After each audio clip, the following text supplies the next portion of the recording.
ನಿಮಗೋಸ್ಕರ pendulum reading ಮಾಡ್ತಾ ಇದ್ದೀನಿ. ನಿಮ್ಮ ಮನಸ್ಸಲ್ಲಿ ಏನಾದರೂ ಕ್ವಶನ್ ಇದ್ದರೆ ನೆನಪು ಮಾಡ್ಕೊಳ್ಳಿ, ಹಾಗೆ ನಿಮ್ಮ ಏಂಜಲನ್ನು ಕೂಡ ನೆನಪು ಮಾಡ್ಕೊಳ್ಳಿ. ಓಕೆ, ಆನ್ಸರ್ ಏನು ಬರುತ್ತೆ ಅಂತ ಹೇಳಿ ನೋಡೋಣ. ಇದು ರುದ್ರಾಕ್ಷಿ ಪೆಂಡುಲಮ್ ಆಗಿರೋದ್ರಿಂದ ಶಿವನ ಭಕ್ತರಾಗಿದ್ದರೆ ಶಿವನನ್ನು ನೆನಪು ಮಾಡ್ಕೊಳ್ಳಿ, ಅಥವಾ ನಿಮ್ಮ ಏಂಜಲನ್ನು ನೆನಪು ಮಾಡ್ಕೊಳ್ಳಿ.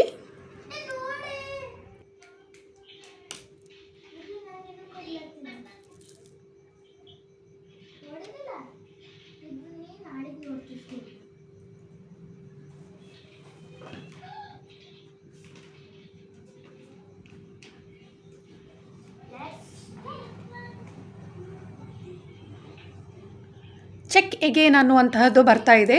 ಆದರೆ ಕೆಲವೊಂದು ಕ್ವಶನ್ ನಿಮ್ಮ ಮನಸ್ಸಿನಲ್ಲಿ ನೀವು ನೆನಪಿಟ್ಕೊಂಡಿರುವಂತಹ ಕ್ವಶನ್, ಒಂದು ವೇಳೆ ನಿಮಗೆ ನಿಮ್ಮ ಕ್ವಶನ್ ಬಗ್ಗೆನೇ ನಿಮ್ಮಲ್ಲಿ ಒಂದು ಗೊಂದಲ ಇದೆ ಅನ್ನುವಂತಹದ್ದು ನನಗೆ ಅನ್ನಿಸ್ತಾ ಇದೆ. ಅಂದರೆ ಈ ಕ್ವಶನ್ ಕೇಳಲ್ಲ, ಅಥವಾ ಇನ್ನೊಂದು ಕ್ವಶನ್, 2-3 ಕ್ವಶನನ್ನು ಕೆಲವೊಮ್ಮೆ ನೀವು ನೆನಪು ಮಾಡ್ಕೊಂಡಿರ್ಬೋದು ಅಂತ ಅನ್ನಿಸ್ತಾ ಇದೆ. ಸೊ ಚೆಕ್ ಎಗೇನ್ ಅನ್ನುವಂತಹ ಆನ್ಸರ್ ಬರ್ತಾ ಇದೆ.